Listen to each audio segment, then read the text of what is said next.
playing chess, the outcome of the game is usually determined in the early stages by the positions that are built up by each player even before the first pawn falls. These moves may seem innocuous to the untrained eye, but an experienced player can read the threats which grow and develop in each stage, and can see the traps which are being laid.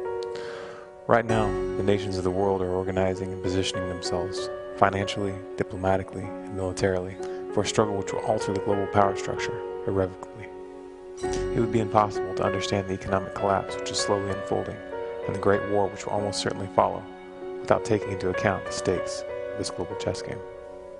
The true root of power in the modern world lies in the creation and control of money. In the United States, as in most countries, the power to coin money has fallen into the hands of a handful of powerful banking cartels. Given enough time, financial power always translates into political power.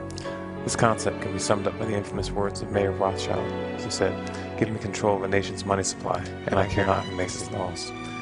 The current dollar-dominated monetary structure is nearing the end of its lifespan, and the powers that be have known this for some time now. When the dollar falls, a replacement world reserve currency will be presented. Already there is open talk of using IMF special drawing rights for this purpose. However, there are several key countries, particularly China and Russia, who will not accept Western control of any such replacement. This will be the true cause of World War III. There will be other justifications given, or even apparent attacks on our own soil. There will be the usual talk of fighting terrorism, spreading freedom, and liberating the people of this country or that. But don't be fooled. What's really at stake is the control over the world's monetary system and the global political power which will grow out of it. This is not a subject I enjoy thinking about, because as a father, I feel the implications of what I'm presenting here deep in my gut. I can understand why many might not want to look at what I'm about to say, and why they might resort to calling me a fearmonger. But consider this. If someone sees a hurricane approaching and does not tell you about it, are they really helping you? I want you to look at this, because how you react to these events will shape the future for generations to come. What's at stake is more than your life, more than your children's life. What's at stake is, in fact, an entire era of human history.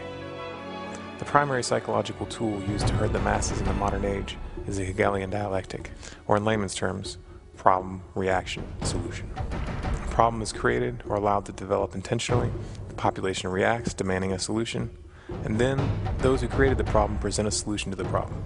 Quite often a solution that gives more power to the very groups that caused the problem in the first place. It's important to understand that World War III is not going to be an accident. It will not be an unfortunate chain of events that the United States struggles to avoid. It is in fact a goal, a specific objective that must be reached to force a cultural shift that the population would otherwise never accept.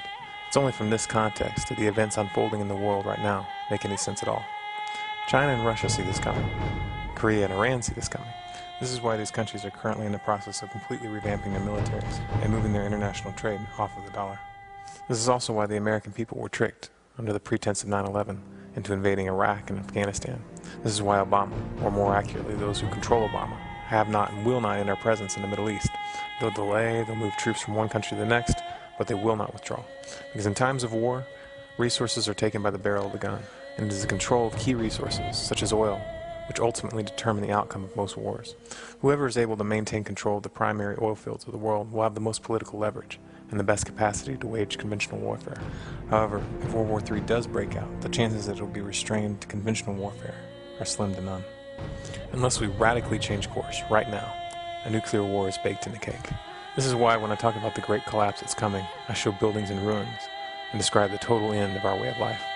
You don't need to be a psychic to see this coming, any more than you need a crystal ball to see a train rushing headlong towards the edge of a cliff and know that a tragedy is about to unfold. I don't hold out much hope that this great war can be stopped. Stopping it would require a total popular uprising, a revolution like we recently saw in Egypt. And in my opinion, the American people are far too distracted and far too sedated for that to happen. My only hope is to alter the reaction. Please, don't look for boogeymen in foreign lands when the dust from the mushroom clouds clear. Don't send your children to kill and be killed for the lies that the media will feed you. Don't hand over what tattered threads of freedom you still possess in the name of security. Don't look to those who have brought you to the brink of the abyss in the futile hope that they will protect you. Because if you do, they will rebuild society in their own image. In the face of the dark times that are coming, we will have a tiny window of opportunity, a razor's edge path that leads to something different. We have a chance to look at the mistakes of history and choose not to repeat them.